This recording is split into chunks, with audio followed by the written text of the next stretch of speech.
Good afternoon and good evening, everyone. Sorry for keeping you wait.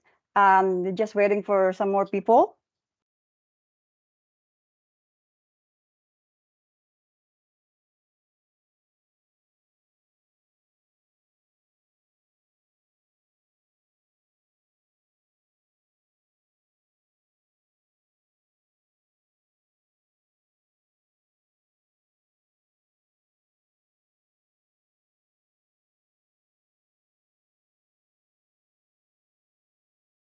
Okay, I think we're ready to begin.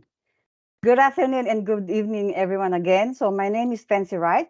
I am the financial controller of the Secure Logic Group. I'm based here in Australia.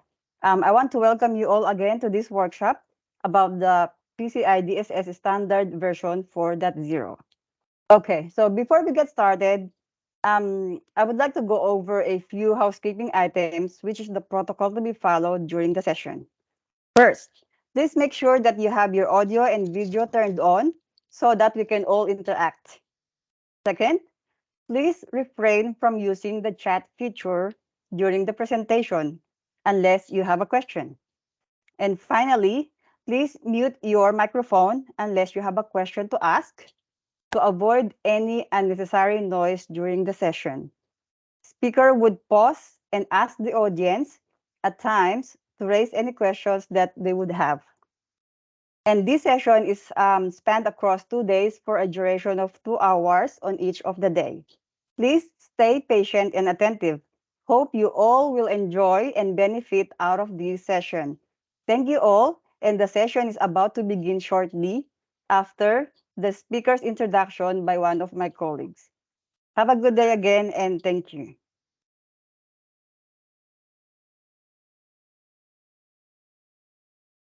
Thank you, Fancy, for your welcome note and kickoff.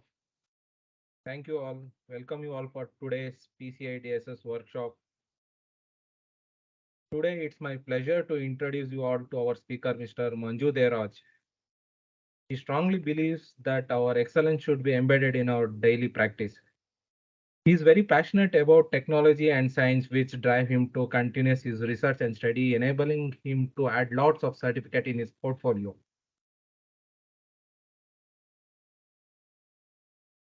So Manju Devraj is the managing director for Secure Logics Group. He's having overall 18 years of experience in IT.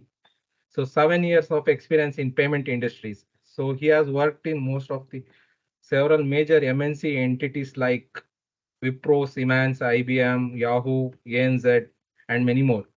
Even he is the author, mentor, and subject matter expert. So his contribution is more for cybersecurity, the member of encryption task force, ISC2 exam development initiative. So he has most of the certification like CISSP, PCI, QSA, CMSA, CCDP, etc., and many more. Even he is the publisher of the book called The Guide to Enterprise Network Technology. Volume 1 was first published in 2015. Thank you all once again for joining the today's session. Welcome, Manju Deraj. Please take it forward. Thank you.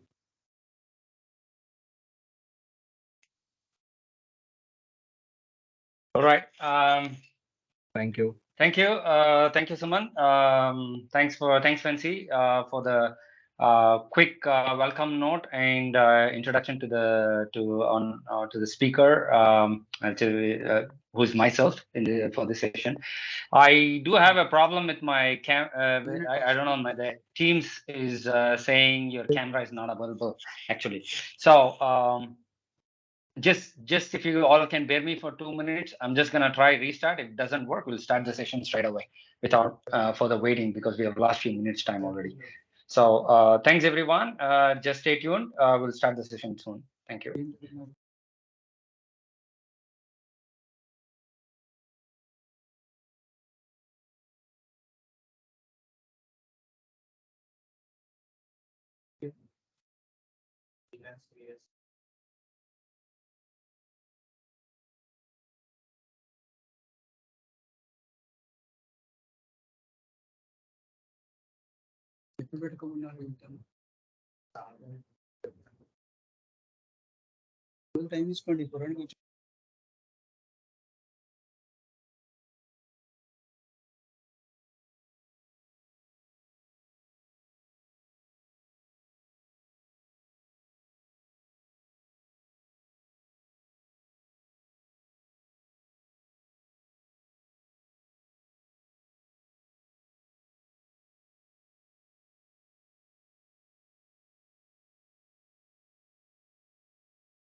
We're really sorry about that. Just while we're waiting, with for Manju, may I know where you guys are located? Because I know we have diverse participants all over the world today. So may I know where you guys are located?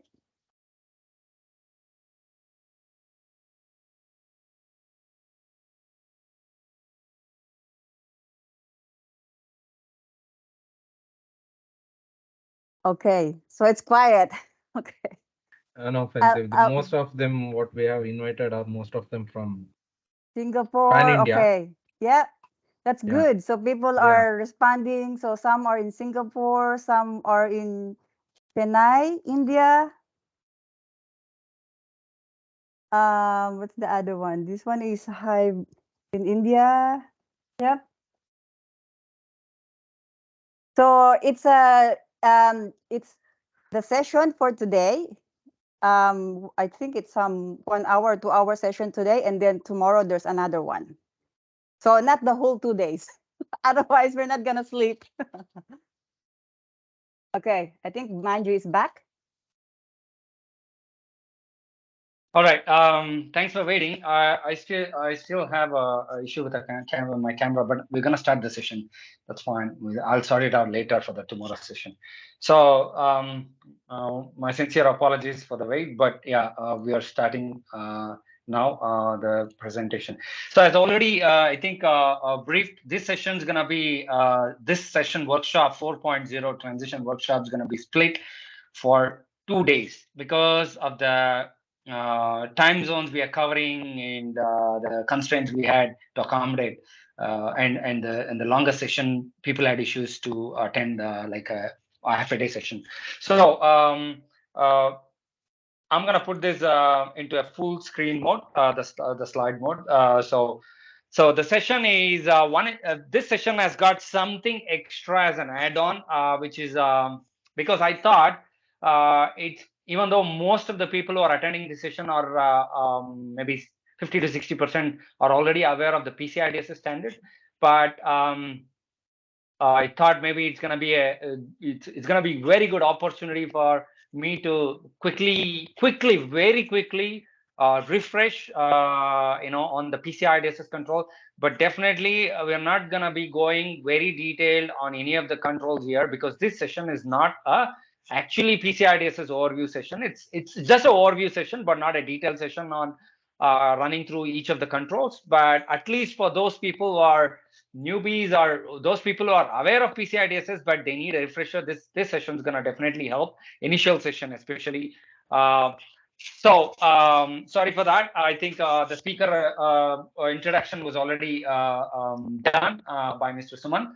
So I don't have to talk about any of these things, what I do, because it's by action. We've been working on a lot of things, knowledge-based work. I totally put my time in knowledge-based work, helping communities and doing some knowledge sharing activities, upscaling, as well as IC Square, CSL Linux, community work in terms of developing platforms, knowledge-based platforms. So to start with, payment card industry data security standards is what we are focusing today. We're not talking about any other standards offered by SSC or the payment card industry SSC, right? Security Council. So we are only focusing on data security standard, DSS. Okay. So if you look at this slide, it clearly says in terms of it's gonna focus on card schemes. Okay, major card schemes. So what is means whom it is applicable, who has to go through these kind of assessments, PCI DSS, data security standard. The word data says, but it is actually account data now at the 4.0 standard perspective. Now they have generalized to bring a broader perspective of coverage on the terminology, what they were using before, saying personal account number, PAN, sensitive authentication data, SAD, and all these things together has been generalized now on the new standard, which is 4.0. They call it as account data, just to be very generic and specifically talking about, we are only talking about account data, which is pertaining to your card, right? Card information. So that could be pertaining to your 16-digit account number, personal account number, or it could be a sensitive authentication data, which you specifically use when you do a transaction, you authenticate. So where does it apply to in terms of example, an entity, an e-commerce merchant doing business, could be from Lazada or Amazon doing Flipkart, any of the e-commerce or entity doing a business, example, as an example. It's not really pertaining just focused towards e-commerce. It also talks about non-e-commerce business. So if they process the card data, or they transmit the card data, example, there could be a Amazon having service providers who try to receive some certain data, card data, and they process certain card data, right? They are a service provider doing certain, providing certain services for Amazon. So they are also an entity who get into this scope actually of PCI data security standards. So store, process, and transmit card holder data. Now, as I said, still I'm talking about CHD as a terminology. CHD, card holder data. So CHD is the terminology which we use more often technically when we are dealing with the PCI DSS standard assessment. So it covers technical and operational system components included in or connected to card data. Means something is connected to these systems which are storing, processing, and transmitting, and they might be also in scope. Means technically, logically, all the segments get into the scope.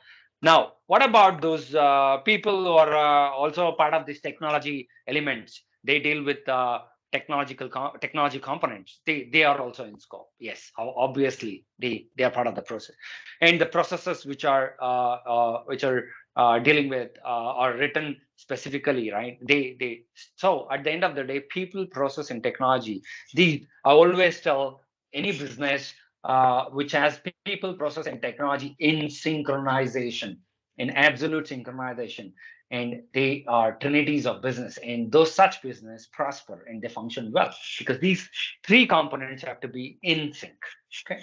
Now, PCI DSS is mandated by the card brands, but it is administered by the PCI SSC, Security Standard Council. SSC stands for Security Standard Council. For those people really new, I'm just trying to do a bit of a refresher so that it doesn't go like it doesn't go on top of your head later, because later sessions gonna be can go dry because we are only talking about the new things which are happening on 4.0, evolved and evolving and changes. So I have to be very specific, these three terms. So there are things which are still evolving. There are improvements happening still. The standard is not, I would say it's already ready to use, but it's still gonna evolve because a lot of things is still going improvement around the improvement platform.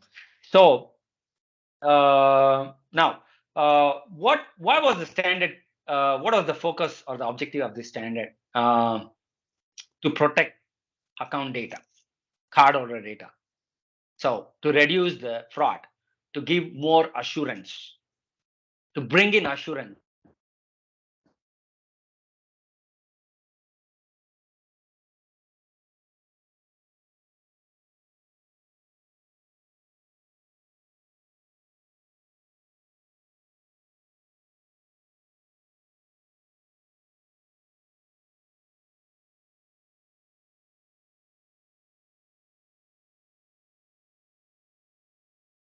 Okay. Am I audible? Yes, now Okay, it's all right. audible. Okay, something funny happened, something connected. Yeah, okay, all right. So sorry for that. Current slide. Okay. So the standard was created to provide assurance, as I said, and also ensure there is a lesser fraud. So and also to protect the account data, the cardholder data by itself, right? So there are controls which are part of this standard. Current version of I'm sorry for that. There is a word that are compliant in PCI. This the current version that all of the customers are complying is 3.2.1. The newest version is 4.0. Okay, so now what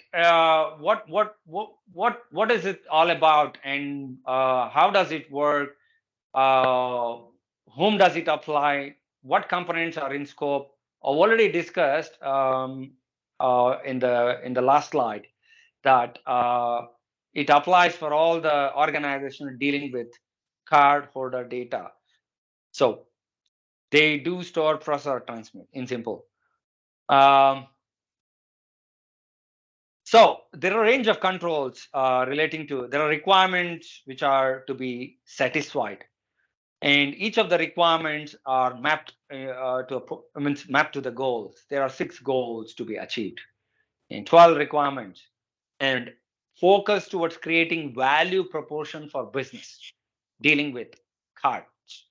Okay, so what is the value? The value is at the end of the day, you find more assurance, you find peace of mind, and you don't have to worry about fraud or a compromise or a threat you might have to face, because you have the controls in place, and you have continuous monitoring, and you have controls which are also triggering alerts in case of any such attempt. Focuses on card data, which are, once again, data at rest, data in movement, data on your RAM or on your processor. It's processing, but it's not still on rest on your hard disk. Okay, further, technically, this is not a PCI DSS story. Okay, technically we speak, every organization should have a definite goals. Definite goals have to be there. And how does the goals? How do you set the goals? So every business has an objective first, and every business has a common objective or a general objective to sustain and grow. That's common. Everybody wants to succeed. Means primarily the goals of all business, right? But there will be specifically objectives that you might write, okay, and there will be specific goals, okay, and there can be a tactical goals, okay, operational goals. There can be goals which are long term. There can be strategies and goals aligned with strategies, and you have a long term strategy, short term strategy, operational goals.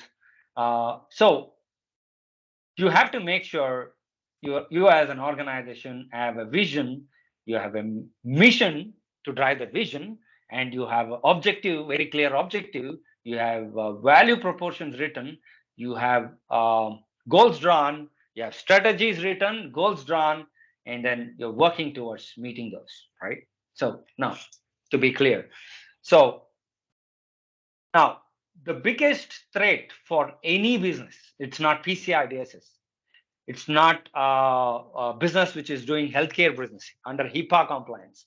It's not about EU business, GDPR.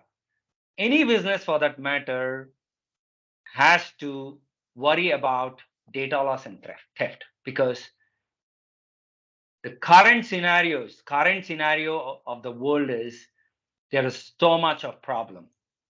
Data breaches are so heavy. They are hefty on the organization. There is not any bigger companies who deal with data have been left over, including LinkedIn. So last few months before, I did even do a small analysis and presentation on LinkedIn breach. So easy, it got breached, and the LinkedIn was not breached because of themselves, because of the third party they are dealing with. So the actual data, got breached because of them, right? So that data loss, right? Data loss and theft was costly affair. Multiple breaches, just not LinkedIn, Facebook, right? Everybody, whoever has a massive amount of data, whoever has got that PI, personal identifiable information, or it could be card order data, or a health record, or from the personal information or privacy perspective, they all have to take care. Means all these companies, they take this initiative as a there's a program, and they monitor under the program, they monitor everything uh, very stringent. They have a stringent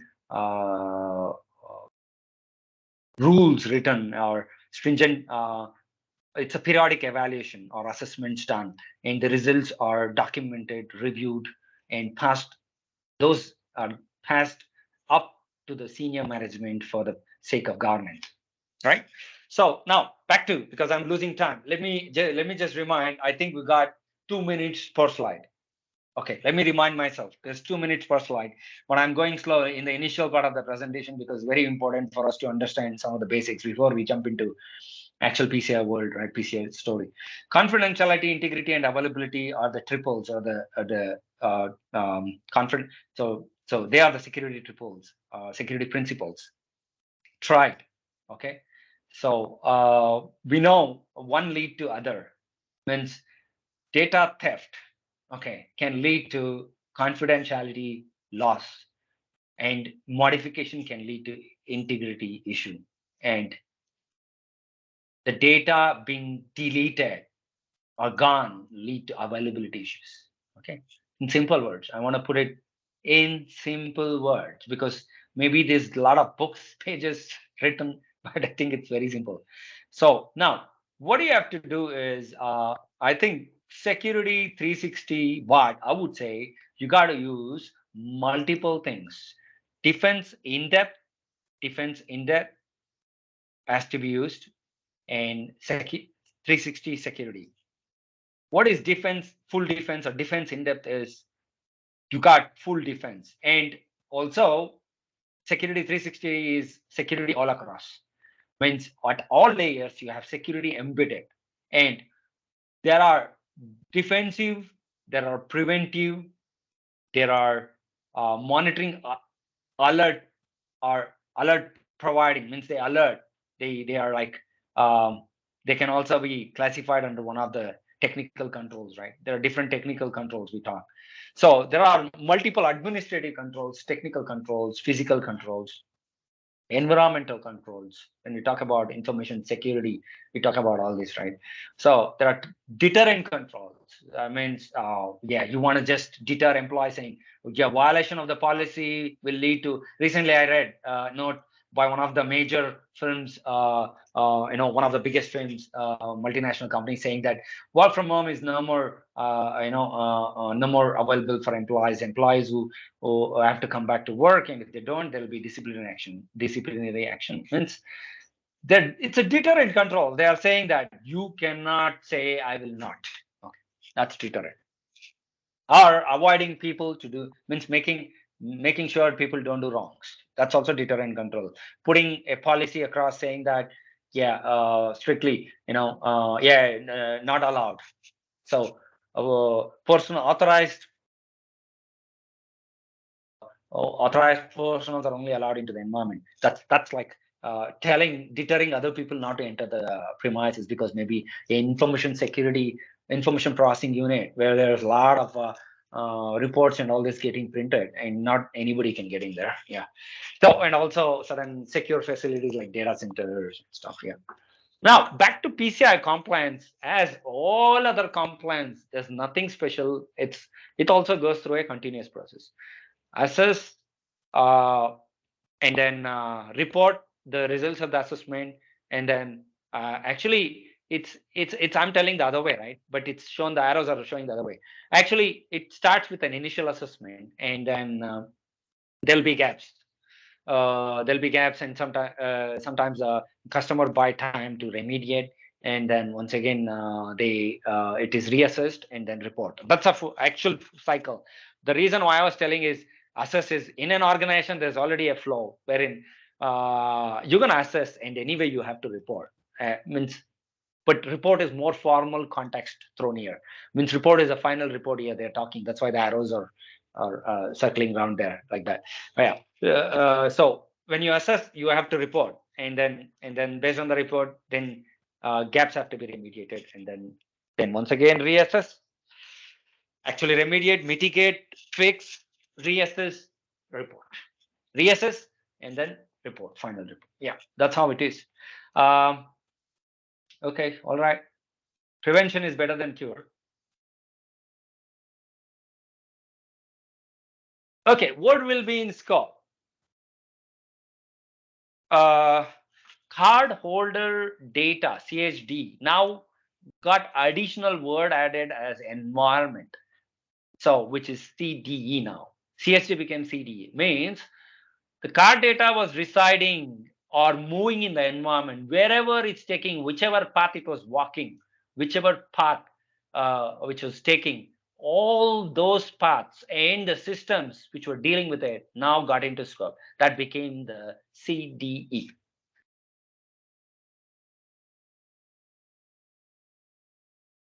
Okay, here we go. So technology systems, right? People, process, and technology. Once again, just to be more precise here, anybody using the system, anybody working on it, department, functions, dealing with it, all this, and definitely the people who work on those systems, technology people, maybe they all got into scope also. Services, example, some services have been provided to those systems which are directly storing database as an authentication, and it uses authentication system, and those systems also get into the scope indirectly but not directly. Policies, yes, human resource, hire fire policy, and storage policy, all this get into the scope. Transmission policy, how do you deal with malware, those policies, do's and don'ts, AUP, acceptable usage policy, all get into the scope. Now, pretty much old diagram when during the PCI DSS 2.0 times. Okay, but still this is very, very, very useful for those people who are majorly involved in PCI business. If you really want to do things neat and clean, I would suggest you to first thing what we learned as a rudiment, as a basics, what we learned is you need to identify your asset and then classify the asset according to your criticalities which you have written. Okay, somebody says there is a system lying there, it does nothing, and those can be not critical assets for you.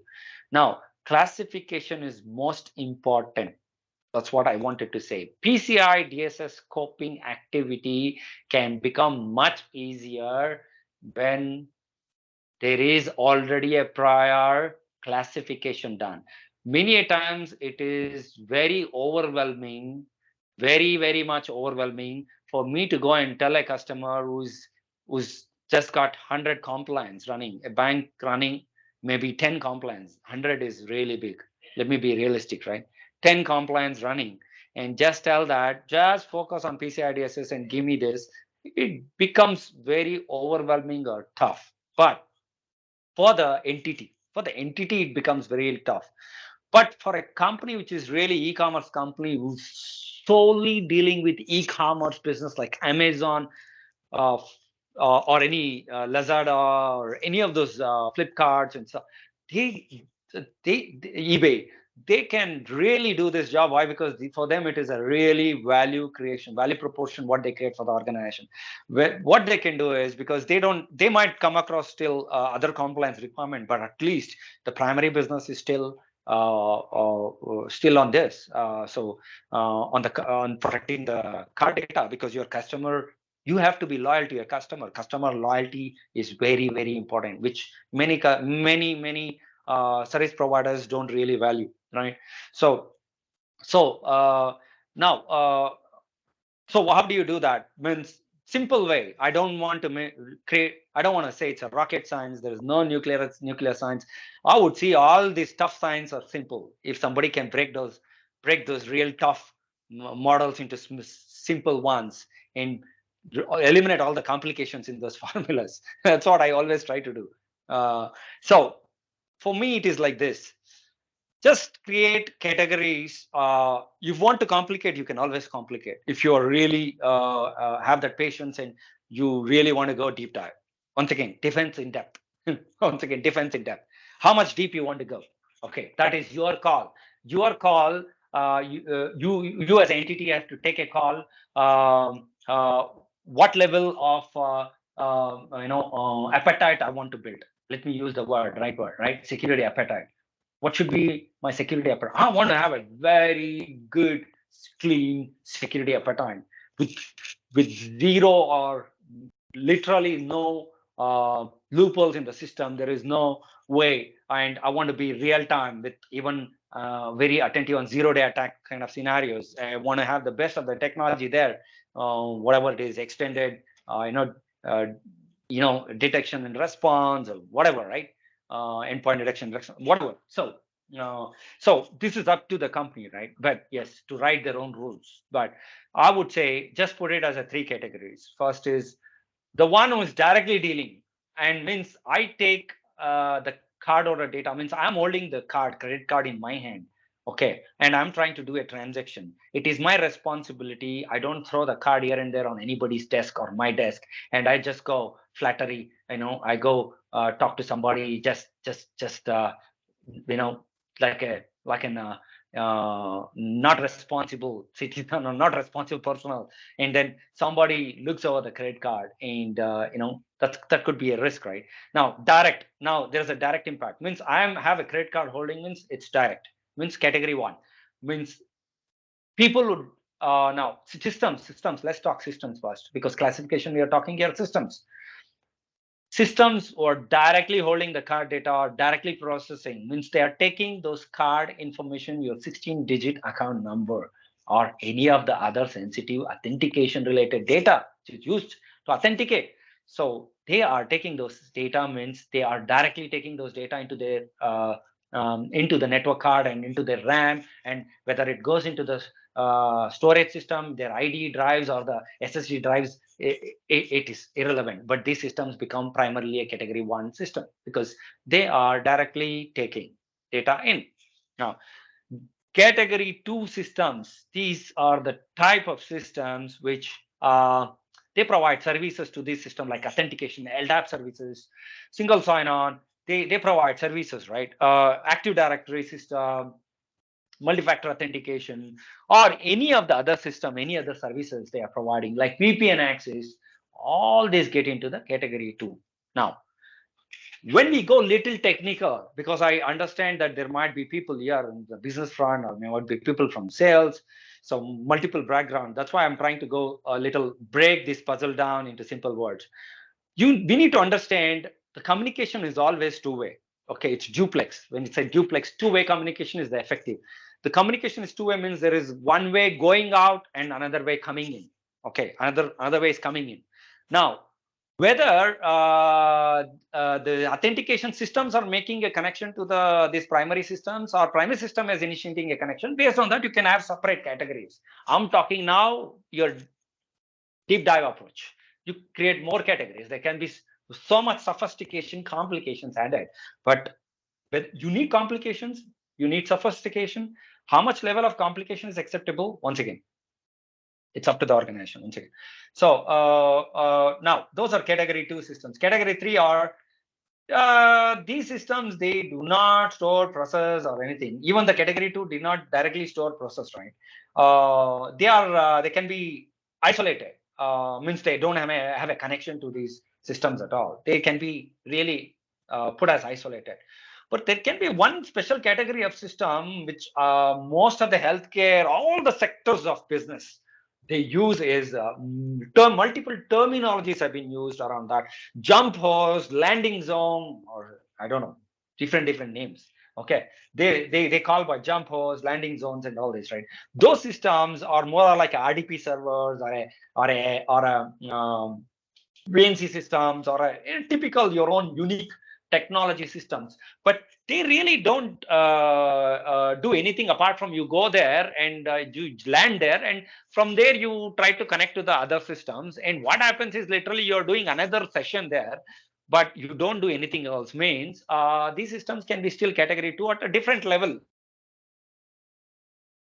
down, maybe multiple 2A, 2B, 2C, 2D, 2E.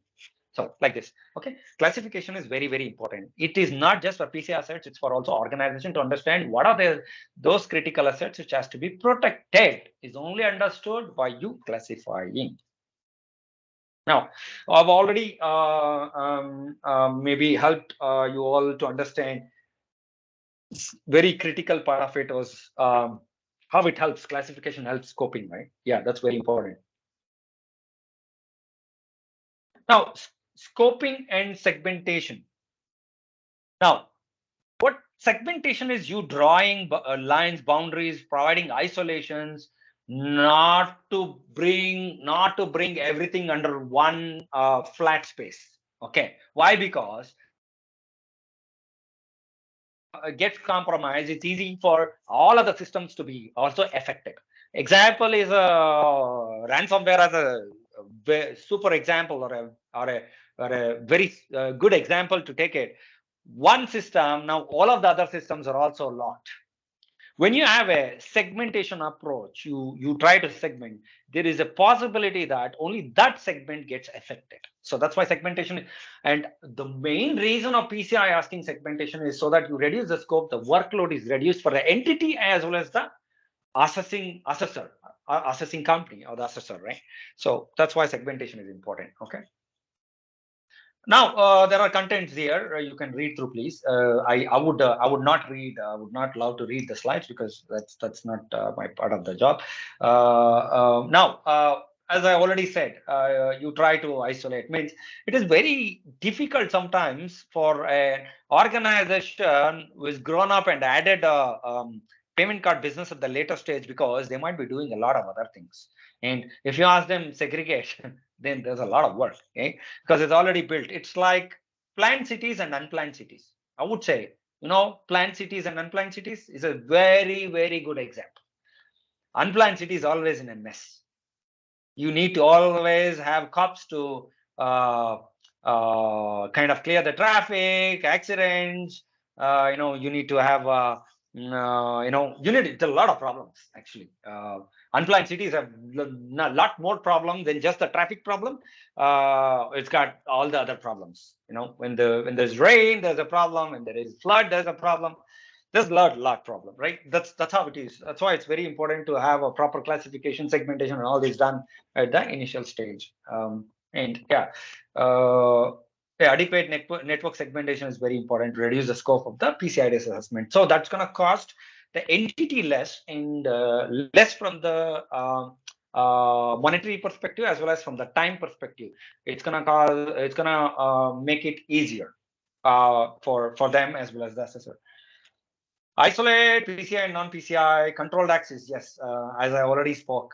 Just do what is required and need to know, need to have basis, least privilege, filter, rules, write rules specifically, just to keep it to that level, right? Strict rules was what we say. Just to refresh, all these things apply for 4.0. What I'm talking still applies for 4.0. 4.0 still carries all this. There's nothing change, no change in this process, right? It's still the same. Scope and compliance. You maintain a master inventory for the card data environment, classify systems, critical and non-critical. Classification from the confidential, private, public, those kind of things from the information perspective and categorization. There is a little difference there. You need to understand. There is a classification and categorization. So now detailed architecture diagrams can be high-level diagrams, low-level diagrams, data flows, and all that stuff. Right now, I'm just trying to speed up because my timer is telling you need to speed up a little, just to be make sure that at least we cover 30-40% portion of the slides today. Aligning security with mission, goals, and objective. I already spoken, right? Very, very important. You need to have a business objective, goals, and then KPIs, key performance indicators, and very metrics are pretty much defined around those. And you're attaining those goals. There could be 10 goals to attain one business objective, and there could be while you're dealing with those, there could be KRIs. Which has to be dealt with, and those are the part of the risk portfolio. You might come across key risk indicators and stuff. Yeah, it's a lot. Actually, this subject is quite vast, and a lot of things can be discussed. Now, very, very importantly, right? Now, PCI doesn't really talk about these approaches and all this, right? Because it's too much already. There's too much to do in the PCI, and they don't want to go now. They have left it these kind of things to other compliances or other requirements of the organization itself to see through that they have all these best practices, right? The processes, governance and processes are there, to really drive those, right? Now, I would say top down and bottom up approach quickly. You need to use both, because otherwise you're not complete, because you're like half the way around. So it is to be 360. I told you 360 is it has to be, both approach has to be used. Okay, you have to push the directions from the top management as a policy standard, and the employees have to obey, and they have to provide feedback. They have to provide performance as the ultimate outcome, and their performance. If 90% of the employees are performing very well, then you know for sure through that performance report the organization is doing good. That's why it's both sides, right? Now back to payment data, the account data. Yeah, now the word is account data, right? Quick refresher: 16-digit account number, which is called personal account number. There's a chip, which is quite secure, and magnetic stripes are not secure. There is a authentication data behind, CVV, CVC. Okay, all these values, CAV values, CID values, and there is another value which is expiry date. It also comes handy most of the time. They don't just ask you one value, they ask you two values, just to ensure that things match on the card, right? So now I already promised myself that I'm not gonna go full length on what options are on the there are option fields in this in that inside the track. What those fields contain. I'm not gonna go into it. Okay, I'm gonna just tell that there is on the magnetic stripes are not that much secure. Okay, magnetic stripe has track 1 and track 2. One is a shorter length, another one is a full length data, and it contains all field. And you need to understand those were for those early days communication dial-up networks. We used to dial up PSTN lines. So where they're in, you don't get example, you fall back to 2G, then you might 2G network, you don't have the data speed, then you might have to use a shorter data, means short length data, right? That is 40 characters, that's track 2 kind of thing. So that's for a fallback mechanism, or the early days to communication couldn't support. Yeah, now these days we are in 5G. 5G scenario, we don't have any problem with data. Okay. Now, quick, before I jump into the actual slides, right? I think we have to be quick because we run out of the time. So a quick a snapshot for all of your eyes to capture the truth around PCI DSS. The whole PCI DSS is revolving around this. So the regular card data we classify as a card data, which is personal account number, name, expiry date, and service code. Sensitive data now. So these are the sensitive pin blocks. Your card is protected with pin blocks, right? So yeah, those are also sensitive authentication data, because those you never share your authentication data with anybody, because that's why these days this multi-factor authentication has come into play because of that. Because even they get out of something, still you have another method which can protect you. Okay. Now, what can be stored, what cannot be stored is put up in this technical guideline. Pretty old table, long time we've been using this. It's quite useful table for all those people who are beginners. Don't want to call them because I think most of you guys are experts, are probably already having knowledge, not those kind of dummy kind of things, dummies. So technical guidelines is clear. What is permitted? You need to understand sensitive authentication data type 2, right? Which has which is cannot be stored after authorization, but has been tweaked in version 4.0. Straight away, I'm bringing it across, saying yes, there is a requirement for issuers to store sensitive authentication data. Then you should permit. So there is a bit of a story there. 4.0 is now covering that part of the story. But in 3.2.1 perspective, it was clearly said that no way, you cannot store. Means if you store it, you're like more or less non-compliant kind of thing, or yeah, so or you need to start some other story there. But it doesn't. The 3.2.1 doesn't let you write your own story. That was the biggest problem, limitation, which 3.2.1 was imposing on all the assessors and the entity who has to deal with 3.2.1 assessment. So now that flexibility has been given in 4.0. I made sure I'm already sliding slowly into the by taking up some examples there, right? Now, track 1 data. Okay. So I already told there's a lot of data there into it in terms of personal account number, your details and service codes, and in terms of I would just tell you simple service code is there all across means track 1 and track 2 data as well, right? But there are certain things which are not there in track 2. But yeah, there are we need to understand is it's just the service code is like what is negotiable in terms of whether do you need an OTP or not, or for an online transaction. Those kind of negotiations goes under the service code, right? I just wanted to touch base. Payment industry terminologies.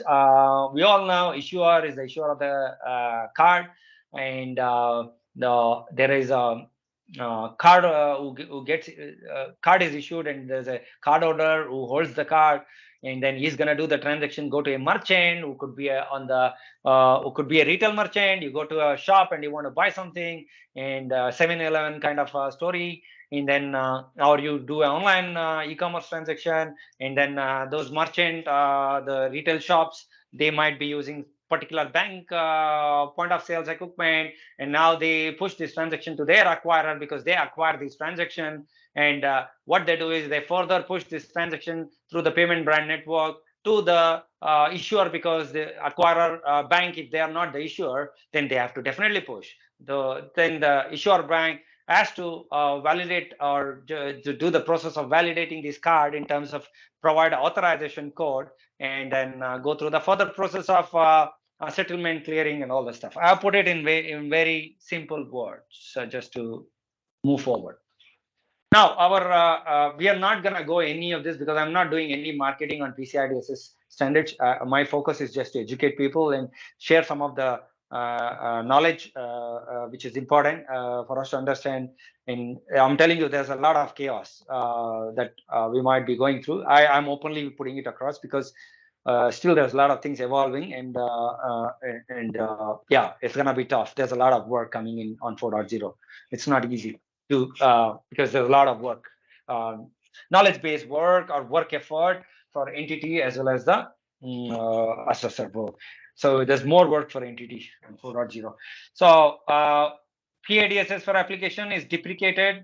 It'll be deprecated. It will be deprecated as of October 2023, and software security framework will kick off. And yeah, so all those who are already gone through those, there'll be a period as always, and will be taken it as a there'll be grace period, and I mean, say, as long as the validity period is there. Yeah. P2P point-to-point encryption standards. Yeah. Dealing with encryption, decryption, key management requirements for point-to-point encryption solutions, right? PTS is about pin injections and stuff, your HSM and pin standards. So card production standards are a separate, totally separate for those people, those companies who are producing those cards, physically cards for they are producing cards for the banks, and banks are issuing. Though they have to go through certain standards. You know, there is a standard. They have to be certified. Yeah. What does SSC do is they keep a roster of all the QSA companies and all the certified people, PCI DSS, QSA, PA QSAs, PCIPs, PCI professionals, and yeah, now these days there's also PCI volunteering. Their companies, you know, also becoming part of the PCI, right? The volunteer and stuff. QIRs, ASV is approved scan vendors and validated payment application, as well as PTS devices and P2P solutions. Means even your Ingelico devices or any device which has been, you know, having an application running, and this device have to be certified, and there's a standard it goes through, right? So that's how it is, and multiple standards, yeah, are applicable for those. Now, yeah, quick. 12 requirements, 6 goals. Nothing has changed from this except for I'm still under 3.2.1 terminology. My apologies. There's a still we are I'm not jumped into 4.0, but I'm giving here and there bringing the context of 4.0. Now goals have not changed, but requirements, terminologies, the terms have changed, evolved. I would say rather it has evolved. So one is the flexibility, another one is a broader perspective, then narrow, because anything narrow has to be instead of writing 10 things, you just broaden it or broaden the perspective, it just gets covered. That's a logic I think has been used. Requirement 1 on the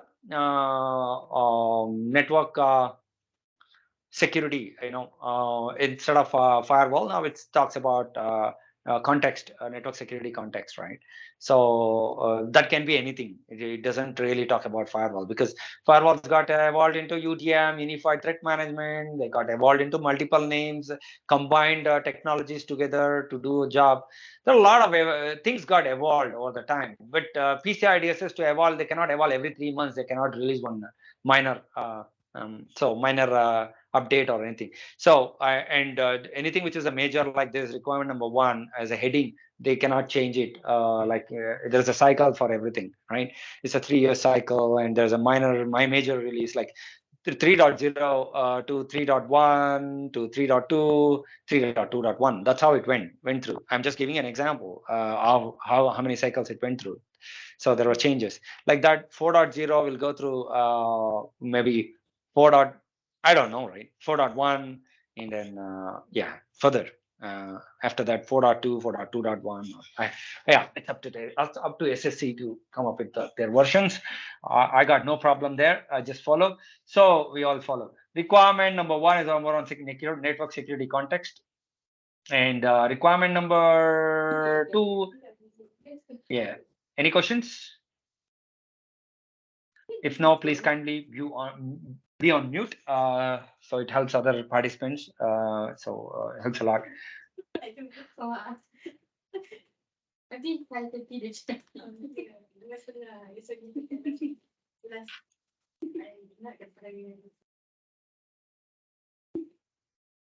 I'll just pause because I see that there is somebody who's unmuted.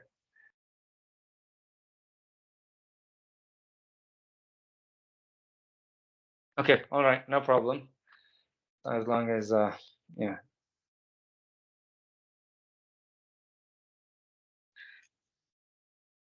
Okay, all right. I'll try to be very fast, quick. Make it also break this challenge of remembering into simple thing. I always look at like this. You build a house. You build and maintain a house. You build and maintain a house. You build what you build first. You build foundation, right? You build foundation. You build walls. All the other things will start after that. Okay, that's how it is. First, you have to do is you have to build a proper, secure platform. Platform is your infrastructure, which constitutes all the network systems, all the infrastructure components, servers, network devices, routers, switches, firewalls, UTMs, or whatever you call. You call by whatever names, right? Whatever device, your own unique device. So those are the things. A backbone and backbone, which is an infrastructure, and all the system components, right? That's what it is. 1 and 2 is all about. You building and maintaining, means securely building and maintaining. That's what it is about. Once you build the house, once you build this infrastructure, now you worry about. I want to make sure the people who are sitting inside the house, okay, they have to be protected. People who are working inside also have to be protected until the house or the apartment is your building is complete. Because if it collapses, you're gonna get into an issue for sure. So you will have to pay the penalties, right? So that's how it is. Protect. Now the data has to be protected. Means data is a resident. I call it as a resident. The resident has to be protected. Whoever is resident, right? So protect that resident. Whether the data is residing or just there are transient people. There are many people who come into our office also come and go. Transient. They like a transit, hotel transit. So they come and go. Those are transmission related. Now protect our data, transient and stored. Now resident. Resident or actually permanent resident or a temporary resident. I would put it as like that. Okay. Now, next one is, vulnerability. Now, maintain a vulnerability management program. I would put it like this. Now, there is a data resident. There is a residence. Now, you need to make sure their well-being. Okay. Well-being. Their well-being means well-being. How do you maintain? There is a enough there is a protection. There is a door. There is a window. You don't let all the snakes to come into the house. You don't let. You are also protected from bacteria, virus. You have a air purifier, humidifier, whatever you have. You got a program there to program which covers all these things together. You don't let viruses to infect often to you. You have a window which you can shut it off during the heavy cold season, and the neighbor house is infected by COVID. You know how to rescue. You have protection. That's it. So it's all about that. Okay. Now that is about antivirus, about anti-malware actually in the current context, right? Anti-malware, and it's about also in this context, it's about more e-commerce perspective on the software development process, because it's highly critical. If your entry points are not secured, and they just forget, your entry points are not secured, APIs are not secured, you just bring in all the problems, and all the problems become more, means your application is vulnerable, and you have it's easy, you have a threat, and you have been exploited. You've been exploited, and then the risk is loss, right? So that's tangible or intangible, whatever losses, right? So application have to be secure. Secure software development lifecycle has to be there, and then access controls have to be secured. Means logically, physically, all access controls have to be secured. You have to have a door. You have to have a door which locks. The front door locks, multiple keys, and you have to have a window which locks that nobody can open from inside. You lock like that. Everything physical and logical doors. Logical doors are more from the authentication front. You have a proper authentication, no bypass, and all the schemes, right? Now, those are the things, right? And you don't give everybody access. You don't give a stranger a key and say, you keep this key for today, tomorrow I will come. And the guy takes the key and he duplicates and gives you the key back, right? Those are the things, right? So that's what I'm talking about on the physical front, but still I'm talking about the logical, that logically also you need to make sure that your authentication, don't share password. There is multi-factor authentication, that even they have a password, they still cannot get into the system because they still rely on you to give something.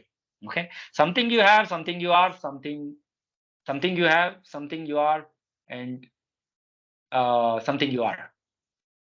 Something you are, something you have. It's physical. One is the biometrics is something you are. Something you have is your access card, and it can be the password. Something you know is the OTP. Something you know is the OTP, and it can also be the password scenarios. Actually, there is actually three things which has to be coming. It has to be taken care. That's three things can be used there. So that's your authentication system should be intelligent enough that multiple factors of authentication has been incorporated. It could be certificate based. You have a certificate which can be used to present that I'm authenticating. You have a smart card. You have use a biometric or an iris scan. All these, right? All these factors have to be taken into consideration, right? So next is the physical identify and authenticate access to the system. That you already said, identification is very important, and you should have a system which can identify properly. And if it doesn't identify, example, you have a facial recognition system. Now the systems are asking, do you want a strict recognition or you want a loosely kind of thing? Because your strict recognition takes more time to there's a delay when you enable that on your mobile, and it's not like it quickly unlocks the screen. Means you need to understand anything which is going through a proper identification process has a delay factor, right? So then it has to do this proper mapping of you, because your photo cannot be presented in front of the camera, and it cannot treat, the system cannot accept that. That becomes like false negative, or those kind of scenario, right? So yeah, these terminals are tricky, as I said. False positive, true negative, false negative, and all this, right? So anyway, now the system reliability of the system is calculated through these parameters, actually. So what I just said, so how much reliable the system is, how much efficiently it can work, how much true positive data it should be giving a lot of true positives only. Anyway, okay, let me just move on, because I think we are consuming a lot of time there on this slide. Next one is physical access, just about physically going and making sure you have visitor logs, you have access to the bi-directional access control system, and you have CCTVs to monitor checks and all. So monitor and test networks, tracking, monitoring, and it's like logging, incident management. Apologies for that. So yeah, so that one is about physical system. Physical system is about track and monitor, is about logging. More on the front of incident. It's not incident, it's event management, wherein your SIM or a logging system is integrated, and SIM picks up, and there's a thresholds configured, and there is a rules configured.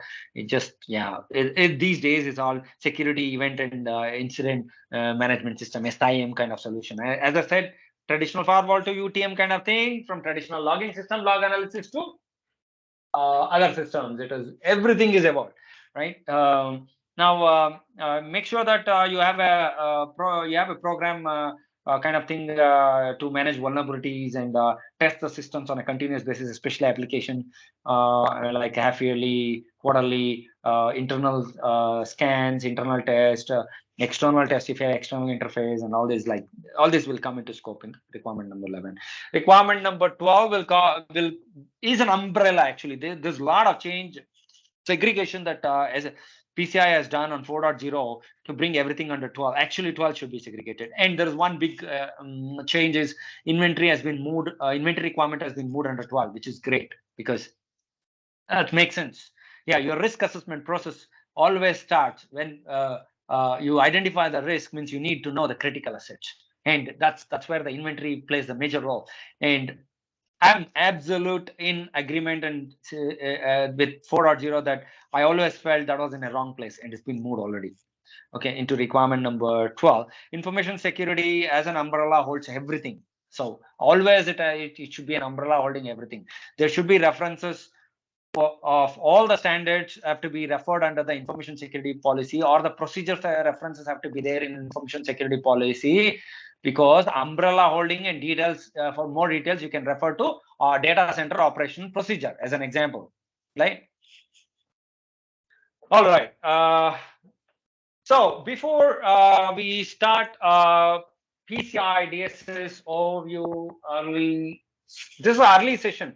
In this also there is a two breakups actually in terms of early session, kind of that will help people to, some people maybe they have a busy schedule, you know, or it's good to attend both the session because that's gonna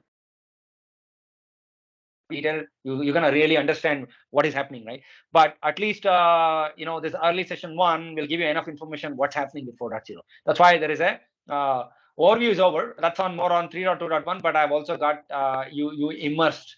There's a bit of immersion I did bringing 4.0 context there. Now we are getting, before we get in, are there any questions for me? Once again, I'm not gone very detailed there because that session can be 3.1 can be a dedicated session. And if any questions, people can raise their hand, and you can unmute and ask.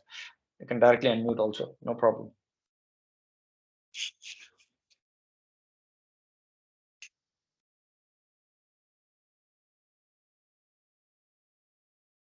Okay, let's move on because time is very precious. Okay, all right. Very importantly, flexibility is the first most important thing that version 4.0 has been bringing in. And when this version 4.0 has been designed with bringing in that flexibility into account, in terms of making sure that if you have your own unique technology component which doesn't fit into the into the 3.1 context, right? But 4.0 can entertain or can help you out. You know, the assessor as well as entity to do their own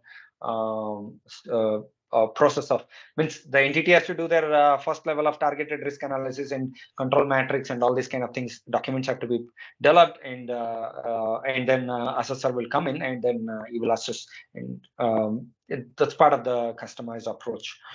Story and control implementation. Now, stronger standards to cover evolving security requirement. Yes, I totally agree. There's a lot of dynamicity and complexity to what we are seeing in the today's scenario. And digital industry, digital payments, and digital world is too big now. The industry itself is too big, and there's a lot of data there. And the data, different types of data reside, and not just PCI. Digital means digital, but PCI also has grown post-COVID. The industry has grown very well, and it's also growing very swiftly. By 2026-28, we have our projections. The projection statistics have been collected, and we had shared that as part of the invite. So there's a lot of opportunity there for the people to grow themselves as well in this industry. Goals for PCI DSS 4.0, when it you can see that there's a flexibility and security as a continuous process than an isolated one, or a one-stop thing. Enhance validation methods and procedures through introduction of a new approach from predefined or prescriptive method to a customized approach. If you look at flexibility, enhanced validation method, that's different. So now let me just refresh you all about the timelines about this 3.2.1 to 4.0 transition, right? There's a bit of a changes on some things which is coming. Means, as I said, there is a continuously there is a year and there changes happening, and they're releasing those changes, actually updating the ROC as well. But let's not worry about it, right? But right now, this is the timeline. Timeline is nothing has changed on the timeline right now. This one, when I did this early session, it still was 2 years, but it's no more. If you look at, we already close by, is not too far. We're gonna end March end. Yeah, so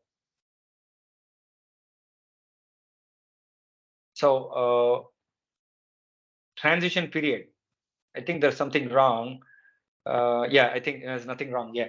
So the transition periods are indicated very well. You do have time, but you need to understand that there's a lot of requirements in 4.0 has been marked as still best practices because they're evolving requirement.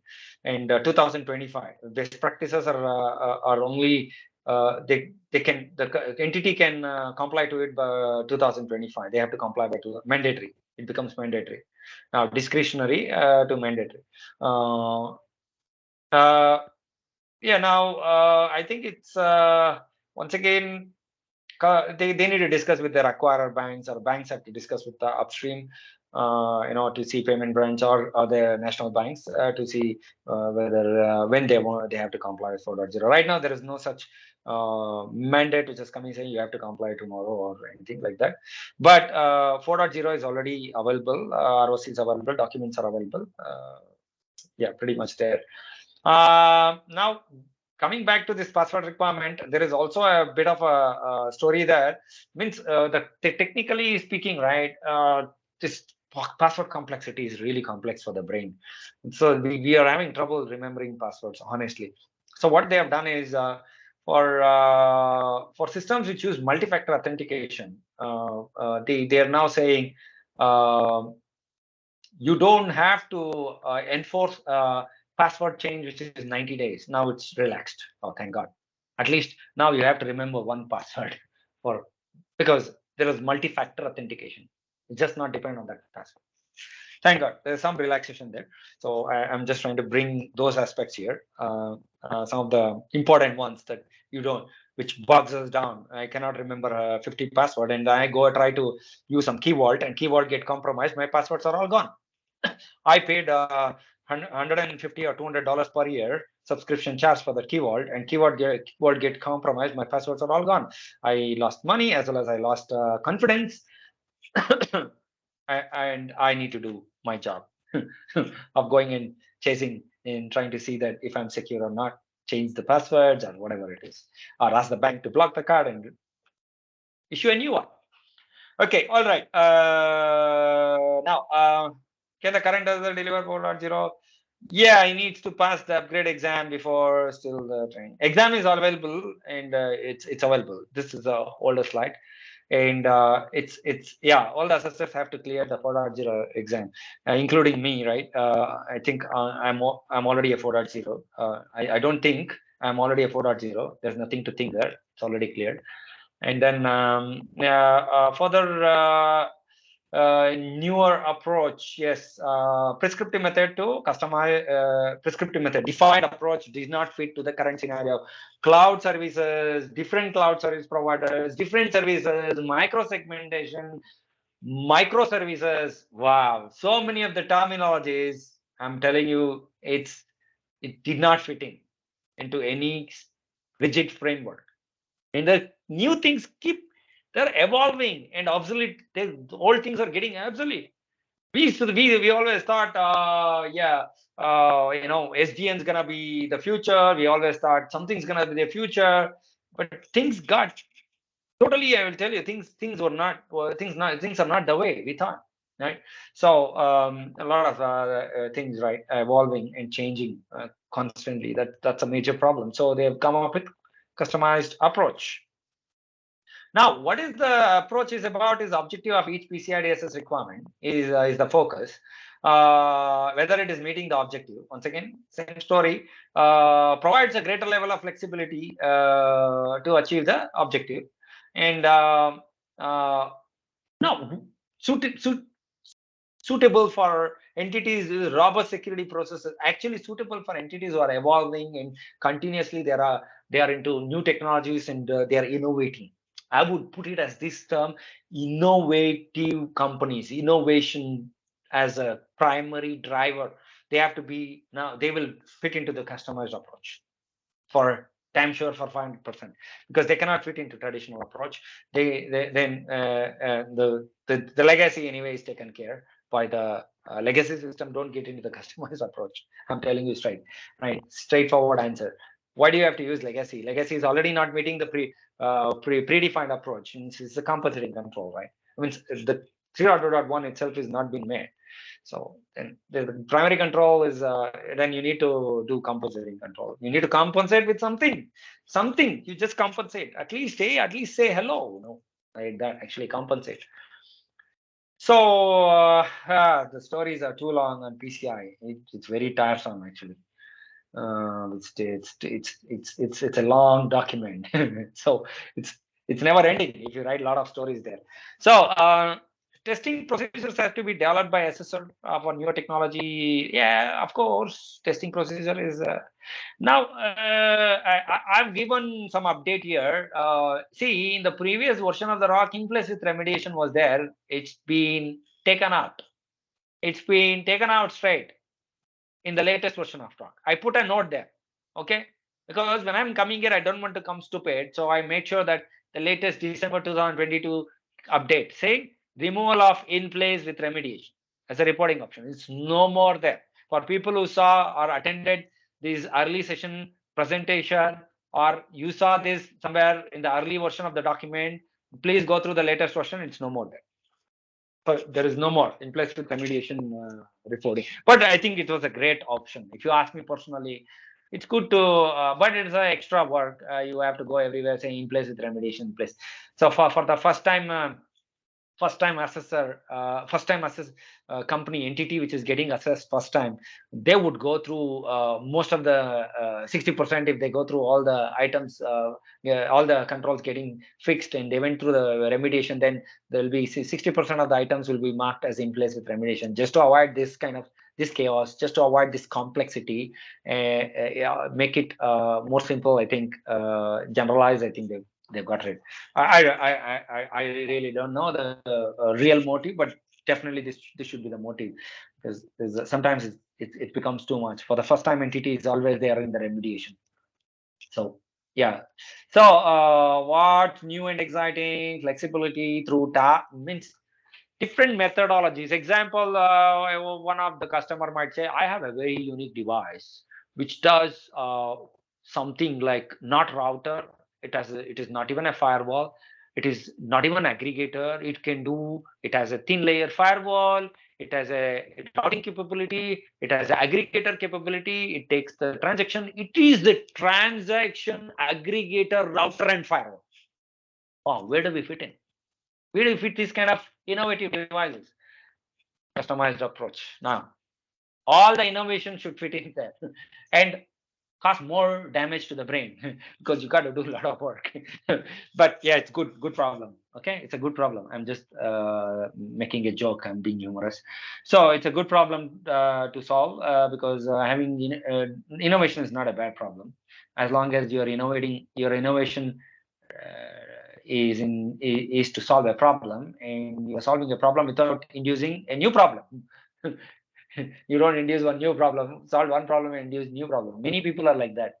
They'll solve one problem and create another problem. So that should not be the case, right? And then payment industry needs authentication. So the story is right.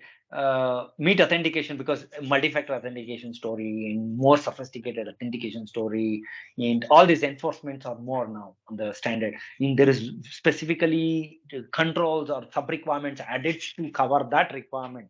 So they want to make sure that the SSRs and the entity is being clearly validated, and the SSRs are giving due focus there, and to make sure that they have the control in place.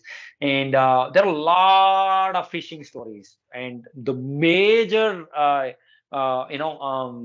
major scam, fraud, all these increased amount of phishing activity, right? So that's also now the focus. we'll go through that in the requirement in a while.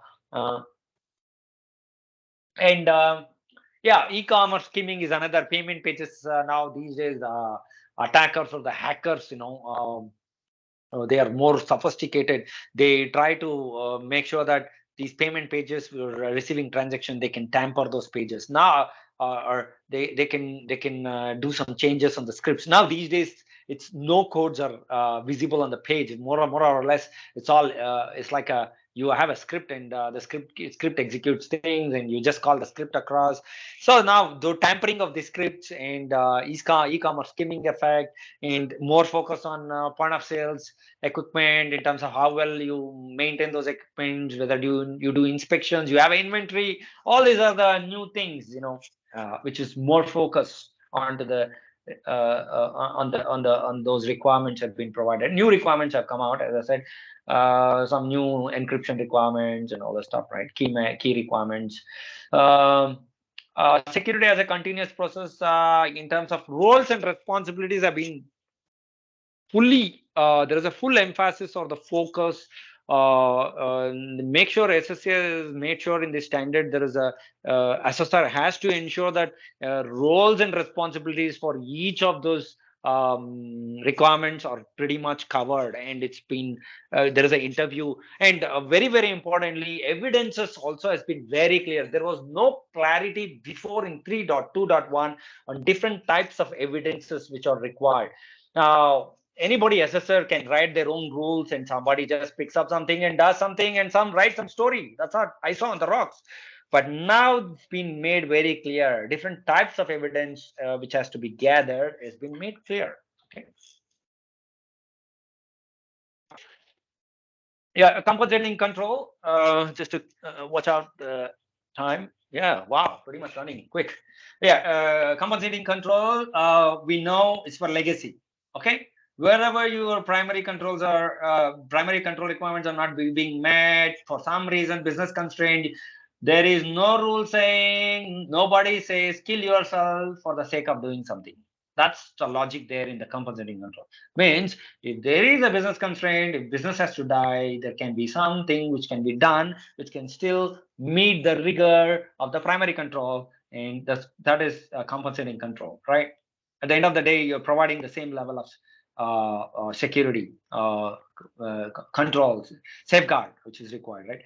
So customized approach is once again so that's the thing, right? The customized approach, when we talk risk management practices, now there are controls, as I said, there are technologies which cannot be assessed in the predefined way. Then you bring that under the customized approach, and now they have to do some target risk analysis, how it's going to impact, how this technology is going to impact, and what are the risk. And there is a templates, and there is a process there that you need to go to the appendix and fill. Entities got a lot of work, and assessor has to define their testing process or the method. Yeah. Or how they want to test it. So based on the control metrics and stuff, documents, what customer provides. So yeah, it says there's no limitation as such. So it's justified in use. Container as a service, platform as a service, yeah, a lot of things, right? Containers as a service. Yeah, alternative controls, compensating control is pretty much clear. Yeah, a lot of new things on the document perspective. I'm not gonna spend too much time here, because you all can see there is a now internal security assessor. They're also trying to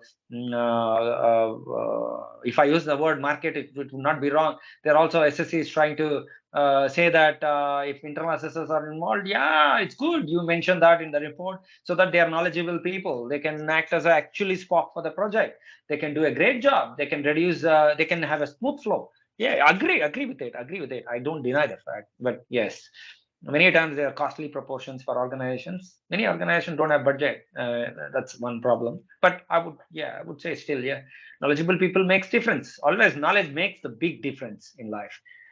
Knowledge, ignorance is a curse, but knowledge is a blessing. Okay, so I always feel that. I always everybody, I think, agrees to it. If you see a lot of things there change. Now AQSM also is coming into picture, and now 4.0. We got this query reviewers PCI credential. There's like PCIP kind of thing. They are also saying that would be great because they understand. But how much of the understanding? I definitely want to write back. Let me make a note here on my paper, because I would forget that. I want to write back to SSC saying that. So XQSs means whoever has been in the industry or taken up their past. They were doing for QSA role for maybe 5 to 10 years or whatever, long time, lead QSA, and then they move up as a manager. They don't no more a QSA. They don't certify. They don't waste company money, but they can be great value as a QA resource. But they have excluded that they have SSC has ignored this aspect, and they are trying PCIPs. They have to be at least PCIP. I think I'm gonna write back to SSC. Yeah, I've just put a right to SSC on QA. Yeah, I'm gonna write back to SSC today around that. I think they should not neglect the previous QSs who are already in the industry, and they have a lot of knowledge around those processes, and they can be a great value always. Instead of a fresh resource, yeah, they could be a better one. Anyway, yeah, that's one part. Definitely, I think another one. To continue. Now explicitly, they're asking to report all the assessment related details, and very importantly, the subcontracting jobs. In case if anything has been subcontracted, this is a great thing actually. To be honest, it has to be reported because the responsibility has been shared, and we need. It is by rule that we have to the ROC has to capture such information because the risk is shared. There's a shared responsibility, and how things have been handled. Yeah, I like this. 1.5 is very valid actually, because there are a lot of times things get subcontracted. Yeah, but we have never done any subcontract work in the whole lifetime right now until now, so we're not subcontracted anything until now. So the most important thing and most valuable thing is bringing accountability on the table straight away. Whoever is working on the assessment now, okay, this ROC also asked them to sign, because it was only before on the AOC, the officer of the company signing on the AOC. Always there is a tendency, slackness, that psychologically people have that, oh, anyway, my name is just going, but still AOC is signed by somebody. I'd be happy if more signatures can be put on the ROC. So if because the point is making people accountable. Many times psychologically people have this tendency saying he's the one who's doing assessment, let me take it easy, and his name is going. But we have bring accountability, make them accountable for what they do, wrongs and rights, right? So all the people accountable for their job. That's good. So assessment result and status. There's a bit of there's one beautiful thing is this partial assessment, which I love, because this facility was not that much good, or I would say it's not really available. It's non-compliant, partially compliant, to kind of thing. Partially compliant is non-compliant in the previous one. Now it's beautiful. Partial is partial. Partial is partial. Means partial assessment can be carried. So you're not forced, because entity has been working on multiple upgrades or multiple things, and why do the assessment has to wait for everything to happen? There can be cut, things can be cut and said that, yeah, we are only doing this and the rest of the part is a different project. We are just completing this, and I know it cost more money, or but it's more planned approach to achieve one milestone and go to the second one and break down into three things instead of waiting infinitely for three things to happen. That's beautiful, right? That's timely. You can go timely at least. Yeah. Yeah, that's really good.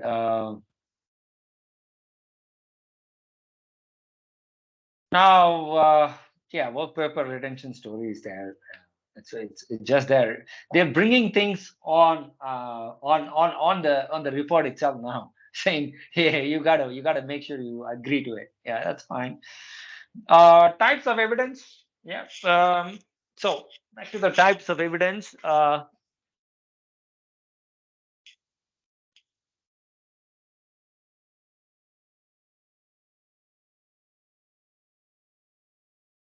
Document evidence, interview evidence, observation evidence, system evidence. The four types of evidence actually is what is now 4.0 is very specifically talking, and we need to make sure these evidences are there. And before, the worst part was before everything was mess. You put up all the document and evidences in one placeholder. Now you have an option. You have a clear option to segregate those evidences types and it be clear and crisp on what you're doing. So that's good. That's one good thing also which has happened, the new standards. Now back to what is that flexibility and the power, more power which is coming in as part of the customized. Altogether, defined approach is still there. You can use it, customized approach and compensating control sheet. There is improvements happening on these sheets. There is a INF which has come out. The document they're working to improve these sheets, compensating control sheet. So they're working. There is work in progress. So now, is this required in case a customer is happy to use a defined approach? Not much new technology. Yeah, no. You don't have to force yourself, complicate things, right? Yeah, leave it. More guidance and flexibility added in for 4.0. It should be much easier than before. Yeah, to use a defined customer is a choice based on best fitment. It is the fitment. Legacy technology, no way. New technology doesn't fit into the predefined approach, customized approach. Then calls for target risk analysis. Now, example, design and test their own security system. Will still be compliant with the customized approach. You can still be compliant. Okay. Now, if you look at the organization role, very clearly it says documents, customize, control, and how the control meets the requirements objective, security objective. So you need to use appendix E1 organization's control matrix. Okay, you need to fill that. You need to you need to understand if there is a requirement to do risk analysis. There's nothing but a risk assessment on that particular solution or the control or the product, right? You're trying to do. The next part is describe the testing the organization performed and testing. The organization also has to do their own part of the checks and all this, and the results documented. You need to look at those reports. How the control is maintained for its effectiveness. Yeah, so those have to be also. Organization has got a role actually. Now this is organization role means entity. Entity has got a lot of responsibility. Control matrix, TRA, control matrix, and also testing and documenting their performance, right? Effectiveness. Assessor role is now the control matrix, as we saw right here, control matrix appendix E1 and TRA E2. Okay. Now what we do is assessor will review those to understand how this control operates and how they function, right? And then what they do is develop the testing procedures required, because now it's not a predefined prescriptive approach. Now they have to write their own testing process. And then what has to be reviewed, or what evidences, what system evidences, observations to be done, interviews and process, all this, like blah blah blah. So they have to put up all those testing procedure, and then once again, part 2, appendix E, perform the testing procedure for that, and then document this as part of the results. Okay. Entity is responsible for designing the customized control, but in case QSA designs it, he cannot assess it or he cannot test it. He cannot assess it. Sorry, he cannot assess it. It's not testing. Testing. So he cannot assess it. Okay. Assessor can still be responsible to develop testing procedures for control. Okay. Means another QSA, if another QSA is doing, it's fine. Yeah, I think this one is gone in place with remediation, right? This is gone. So let's move on. So clarity, there's more clarity, more clarity in everything.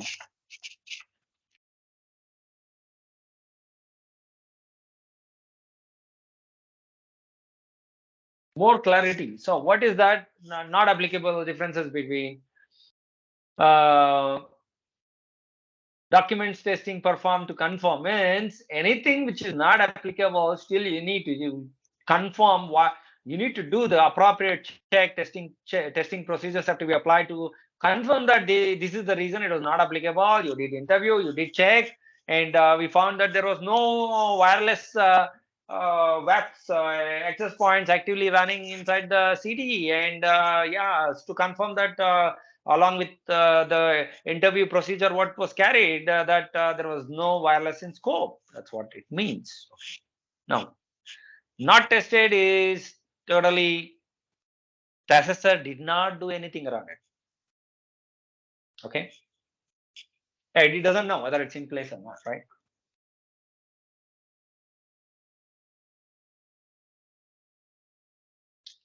Okay. Yeah, so many things can go not tested because for a number of reasons, if you look at.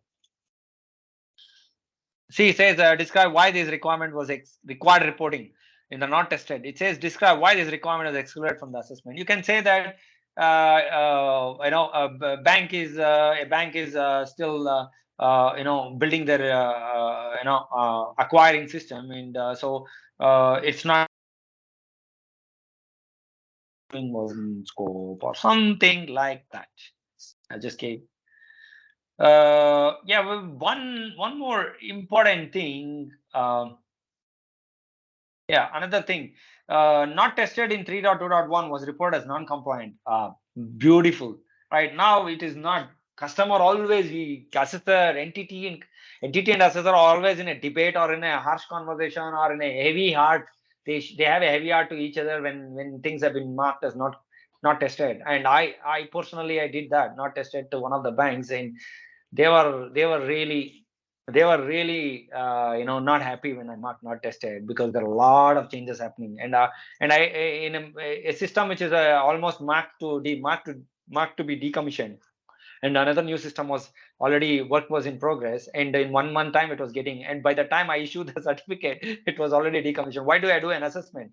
What is the need for me to go and do assessment? What is the need for me to go and do an assessment which is not in production also? Not tested. I went not tested. They were not happy. They wanted to book a nice bus for me, take me around for a trip, and all those nice dreams and or the plans were all cancelled. It's not tested. It's a fact of life. And I think this is all the, if you're an assessor, you know how things work sometimes. Yeah, so it gets really harsh sometimes. It's like a harsh winter or harsh summer. Either ways, you are in trouble. So yeah, next one is my apologies. I'm not so privileged to take a break on the session, but I've got a somebody has put a glass of coffee or a tea on my table, so on my team. So I'm just trying to make sure that I enjoy the tea when I'm running through this session. You guys can pick up your coffee or tea or whatever drink you want. So overall assessment result now, partial assessment is acceptable. That's one good thing. And another thing is yeah, compliant and compliant, but with legal. Yeah, there's a lot of some not a lot. Some revisions definitely happened on the because this is the early slide, right? In place with remediation don't exist. Sorry, just we need to just think that don't exist, and no need to discuss on that, right? So yeah, all the rest of the things are pretty much standard. Compositing control, if you have used customized approach for requirement, one thing in the requirement you use customized approach, you still have to mark customized approach there and in place. Yeah. Wow, one big summary. This is on the summary report. One big thing is before there was no table talking about storage of SAT. It was always talking about account data, the PAN storage or CSD carve data. Now there is a special table, but you need to understand here. It is clearly stating here when inventory created and blah blah blah. This is more or less as a case of a issuer, wherein you have no choice. Yeah, how data is stored, is SAT stored pre-authorization, is SAT stored as part of issuer function. Yeah, I told you issuer. See that it's their issuer because they have no choice. Otherwise, how do you even certain times do your job well? It's simple. You are you have been given a task to do which is like you have to check you're a security guy, you have to check people who are coming into the office, you have to do a physical, or in an airport they have to do the put the scanner in and also physically check, and they have to do they have to touch is touch, sometimes they have to check what is there in your pocket, or they say pull things out.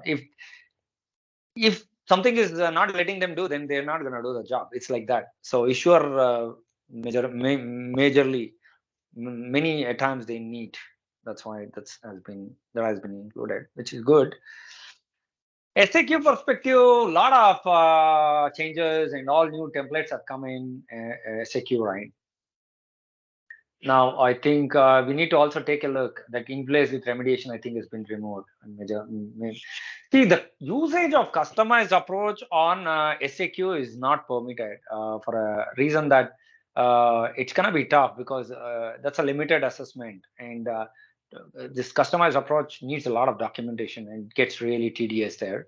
But yes, still, if you want to still use, yeah, there is you need to get the QSA to do the job, and you have a proper, but the template by itself doesn't have. That's what it says. Okay, I think these are all pretty old. Session 2. What's the time on the clock? We got 10 more minutes at least. The transition, I think we are pretty much good here. Official release, all okay. ISA, QSA, blah blah blah, training and supporting documents made available. Now we're already 2023, right? So see, there is a bit of a change. If you look at now, PCI DSS 3.2.1 retired in Q1. Okay, so please take a note. From the early slides to now you have to start transition period already should be there, and by March end you have to prepare yourself. Okay, to be there is not much change. There's a bit of a change. There's not much change in the timeline. Looks like Q1 2024. It's not 2023. 2023 is a transition still. Means you have a ample amount of time. But here the dates are not mentioned. There the dates are mentioned. March end 2024. Yes, I think it's still the same. So I think for those people who thought 2023 March end, I think that's not true. But you have a transition period. Yeah, still okay. So the future requirements are marked 2025 March. Means those are evolving requirements, and they need investments most of the time. Changes types. Evolving requirements, new requirements, updated requirements, deleted requirements. These are there are requirements which are deleted, there are new requirements added, and there are requirements which are updated. Clarification of the structure or format, clarification is given. There's a lot of guidance embedded into the template. The format is more crisp and more organized. Yeah, those are the things, right? change types, evolving requirement, clarification or guidance, structure or format. Yeah, there's renumbering, there's restructuring, there is a consolidation, clear language, crisp language used, and testing procedures are very crisp, and the requirements are deleted, updated, and the new ones, right? Okay.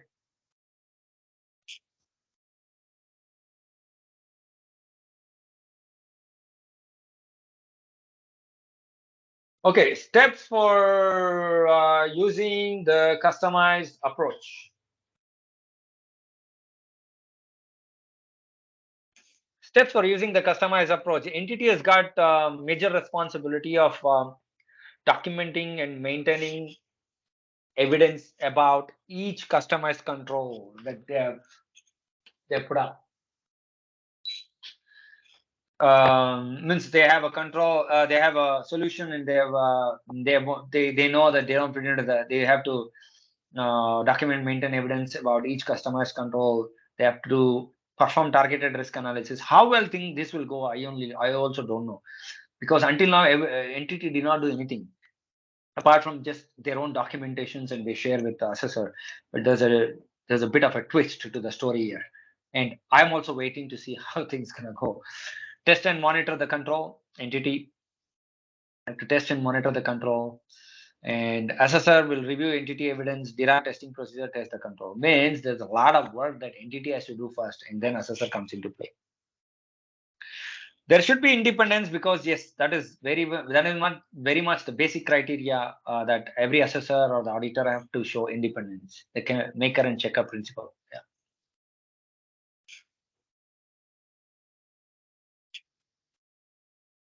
When is the customized approach appropriate?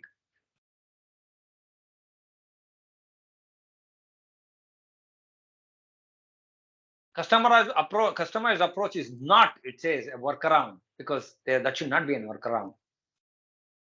If they miss the requirement, it cannot be used. Example, ASV scan. You miss the ASV scan. And entities using SAQs are not allowed to use customized approach. They have to elect a QSA, because there's a lot of story there. There should be an assessment, and there should be testing procedures developed, and all this. Yeah, Appendix D for this. It says 471 page number.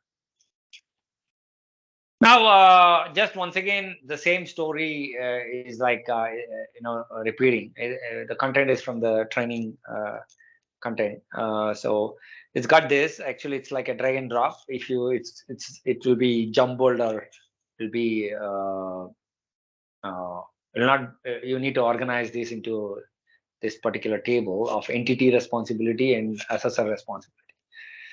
So I told you, document, TRA, and maintain is what entity will do. Verify and develop procedures, testing procedures. Whether the customized approach of objective is met or not is what the assessor should do.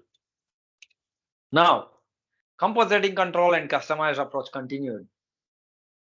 If you look at your legacy system, business constraint or technical constraint, not compliant, okay, and plus compositing control secures the legacy system. Means you're trying to make something compliant, secure system, innovative method that doesn't meet the defined approach. That's where is the customized approach. Compositing control to make the system compliant or the control compliant, which is a legacy in nature, but customized approach for innovations in new systems. Now, just for you all to realize, the entity does not assign users a unique ID, okay, before they access card holder data system. Facial recognition system. The moment you see a facial recognition system, it is an evolving new technology, or which is the evolving or the new trend. Then you need to understand compensating control don't fit there. It is customized approach.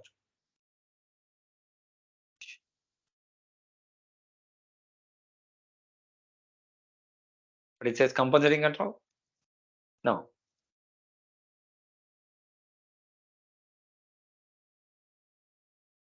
then it is possible that they can use the customized approach.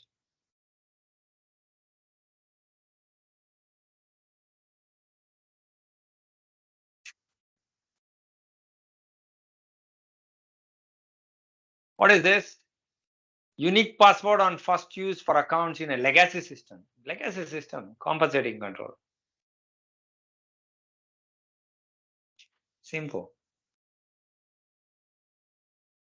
I put up some note there. Innovative system. It exceeds or it's doing something unique which you don't understand. Doesn't mean it is non-compliant. You can mark it as non-compliant. It is the idea. It is a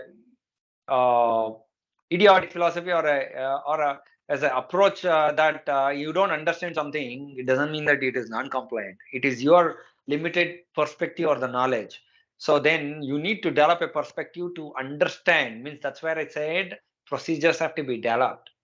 Means you need to review first the documentation to understand the solution itself, and then appropriate testing procedures you develop and see whether it is compliant or not, whether it's meeting the security objective or not. That should be the approach.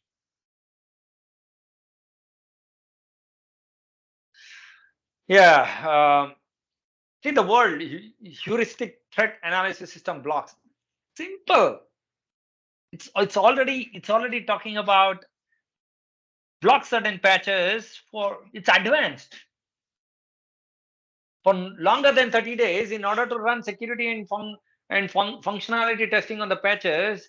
They do this to ensure integrity, to bring in integrity and accuracy, high availability services. They are trying to do something because that is the company's qualitative measure. So when there is a qualitative measure, you need to understand. Now, definitely, right. This looks like is a customized approach. Definitely is a customized approach because it's not meeting certain. It's violating certain patches. Have to be critical patches have to be deployed within 1 month, but it is not letting that happen. That's a problem because of some. So now, that's definitely a customized approach, or whether you want to use a compensating control on that you might use both because you need to compensate something for that. But one is using customized approach because the heuristic threat analysis system has to go through the customized approach, but something has not been met will end into the compensating control. Certain times it could be scenarios, but very rarely you might end up into such scenarios. Yeah, just watching out the time so that we can end in another I think one or two more minutes left. So what I'll do is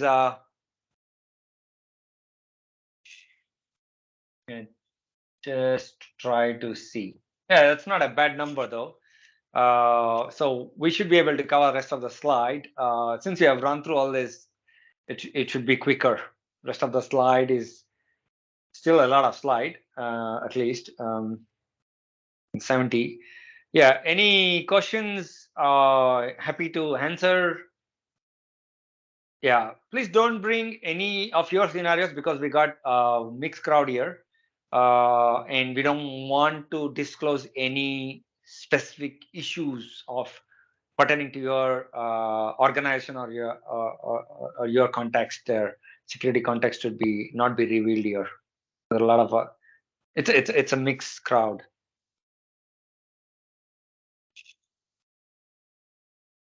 Tomorrow the session is gonna run through the same RD. It's gonna continue, same invite, same details, same time.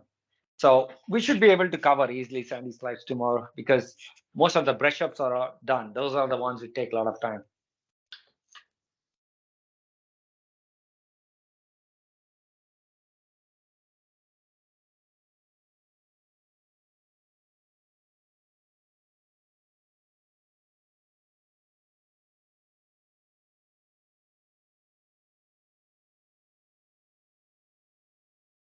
All right. Thank you very much. Thanks for being patient and being available throughout the call. I see you all tomorrow. Thank you very much. Have a nice evening and good afternoon for some people. Thank you. Take care.